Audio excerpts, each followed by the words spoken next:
Just minutes after takeoff, fire breaks out in the cabin of a DC-9. The pilots lose control, and the plane plunges nose first into the Everglades. That nose drop occurred, I realized it was going to crash. An MD-11 crashes after smoke mysteriously fills the cockpit. The airplane was burning up around them. 2.5 hours into a flight, a DC-9 fills with smoke and loses all of its electrical systems. So we're on a Mayday going down. We thought everybody could get off because, like I said, there wasn't any screen. And moments after takeoff, flames erupt from the world's most iconic aircraft. It was a time bomb. They were going to die. People watch in horror as it crashes into a nearby hotel. There are many ways for fires to start on a plane. There are not many ways to put them out. In-flight fires can be one of the most catastrophic events a flight crew can face.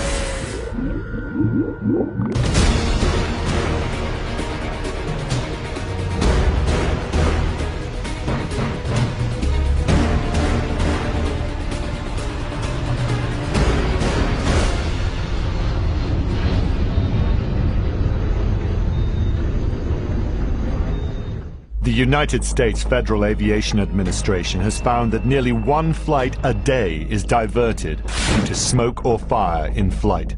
It can be one of the most dangerous situations facing any flight crew. The FAA has done extensive testing on in-flight fires, and their research said you may have as little as 20 minutes to get the fire under control, or you may lose control of the airplane. Over the years, aircraft have become heavily protected against fire. Materials are tested for flammability. Smoke detectors are installed throughout. But these precautions are the product of hard lessons. Fires often start in areas of the plane that are not visible to the crew. Dramatic animations show where these hidden infernos can start, making you an eyewitness to the disaster unfolding. And it can unfold very quickly, as in the case of an MD-11 that crashed into the Atlantic Ocean minutes after smoke entered the cockpit.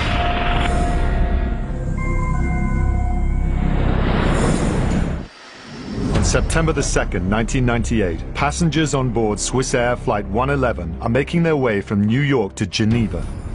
The plane is over the Canadian coast when the pilots smell smoke in the cockpit. Bill Pickrell is the air traffic controller that day, and the last person to have contact with Flight 111. We were at the end of the shift. At approximately 10:15 p.m. local time, we were advised by one of the other sectors in the center that a Swiss Air flight had declared a pan because of smoke in the cockpit. A pan call indicates urgency that is not immediately life-threatening. As a precaution, Swiss Air 111 is cleared for an emergency landing at Halifax Airport in Nova Scotia.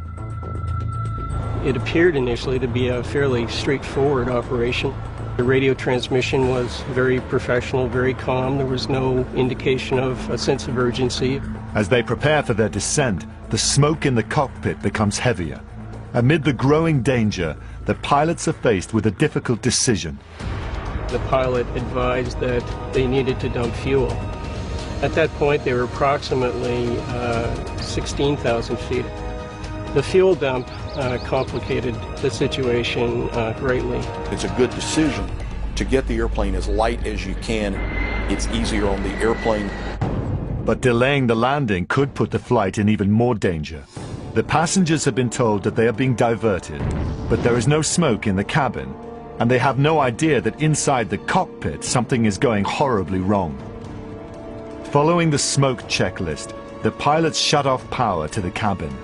If there's an electrical fire, this could cut power to the source, but the smoke only gets thicker. Then the autopilot fails. Flying the plane by hand in the dark, the pilots put on their oxygen masks. By this point, they knew they had a very serious situation, and they needed on the ground as rapidly as possible. As soon as they were over the water was when I suggested that they could commence their fuel dump. And that was also the time, unknown to me, that the aircraft began experiencing a series of critical systems failures. The plane begins to lose altitude.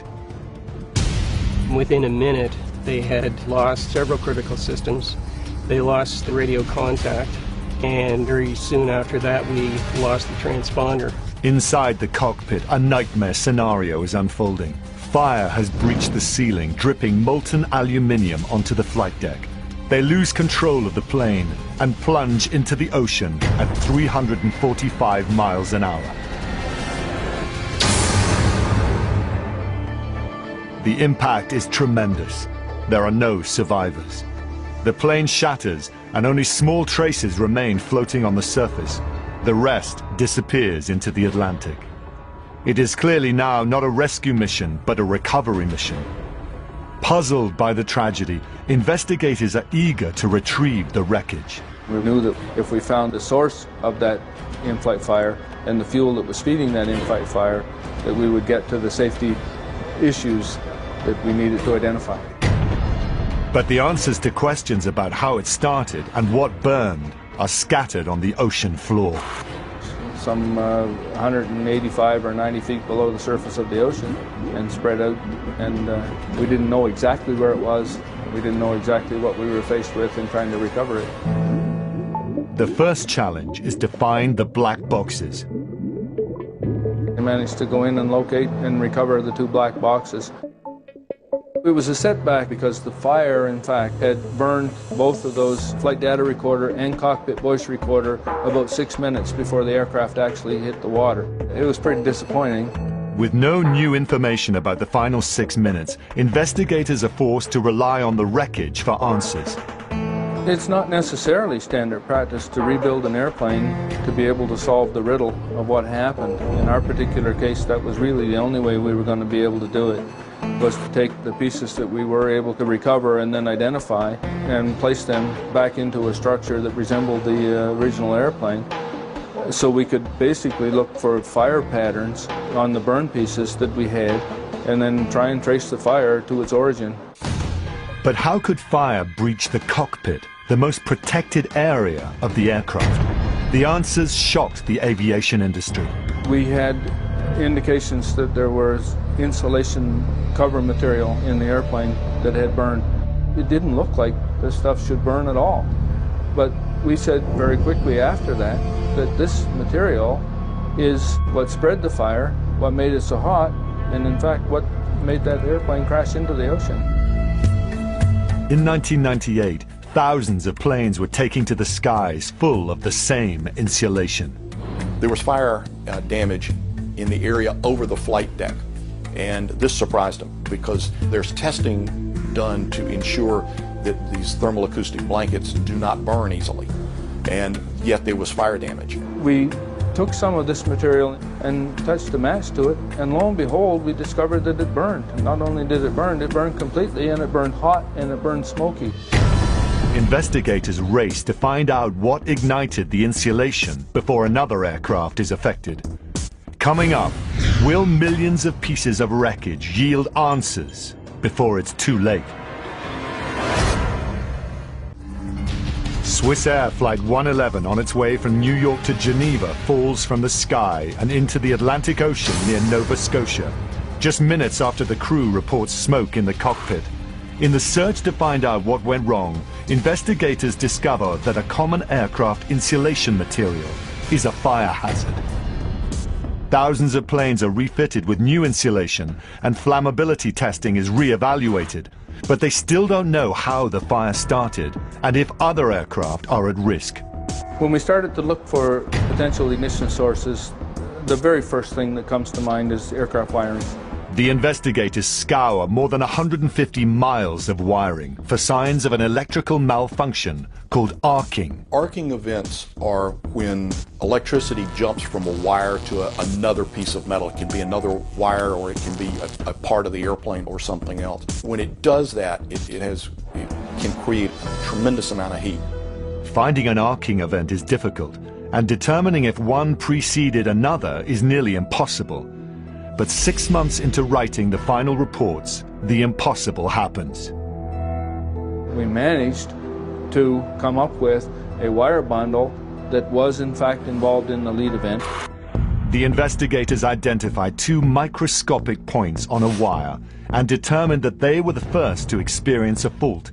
But it's still unclear why they malfunctioned and how they caused the crash. The MD-11 was one of the very early airplanes to have personal in-flight entertainment.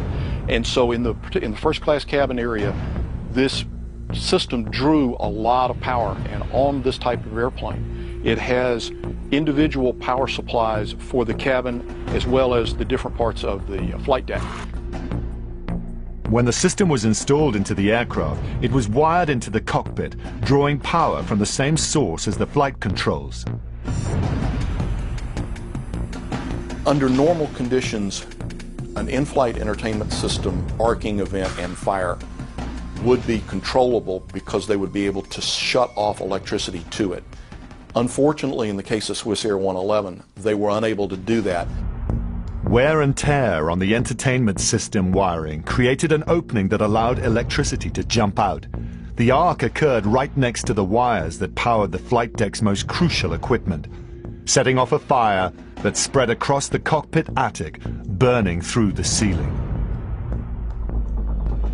The situation, as in the final few minutes of flight, was catastrophic. The airplane's full of smoke. There is evidence of molten aluminum that's being rained down from the fire overhead. The electrical systems are failing, pneumatic systems are failing. One by one, everything that they need to keep the airplane in flight is failing. And they finally lose control of the airplane, and it rolls toward the ocean and accelerates and impacts the ocean at a very high speed. In the wake of the Swissair 111 crash, the airline industry is forced to reevaluate the procedures for in-flight fires. Flammability testing becomes more rigorous. Insulation blankets are manufactured from more flame-resistant materials, and the certification and maintenance of wiring becomes more stringent. Swissair 111 was a watershed event in how pilots deal with in-flight smoke and fire conditions. After that, pilots recognized how quickly things could go wrong. What makes fire such a lethal threat to aircraft is its ability to start and grow undetected. In some cases, the interiors of the plane are at risk, but a fire that starts outside can be just as catastrophic. Charles de Gaulle Airport, Paris. Concorde, the world's only supersonic passenger jet, speeds down the runway at over 175 miles per hour. Just before the nose wheel lifts, flames erupt from under the left wing. Eyewitnesses see the low-flying plane move unsteadily through the sky, with an inferno trailing behind it. Just 2 minutes after takeoff, the most famous passenger aircraft in the world crashes into a hotel. They were doomed. They fought until the last moment, but they could do nothing.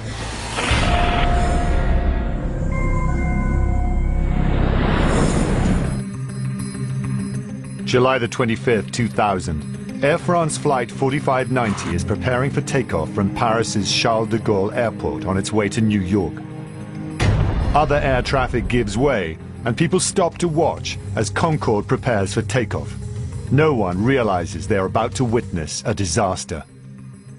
The airplane is going right down the runway. The tower tells the pilots, hey, you've got fire behind the aircraft. They get a cockpit warning indication that there is a fire, believed to be a fire, in the number 2 engine. But once the plane reaches a critical speed, it cannot stop. The pilot's best hope is to get airborne so they can deal with the problem.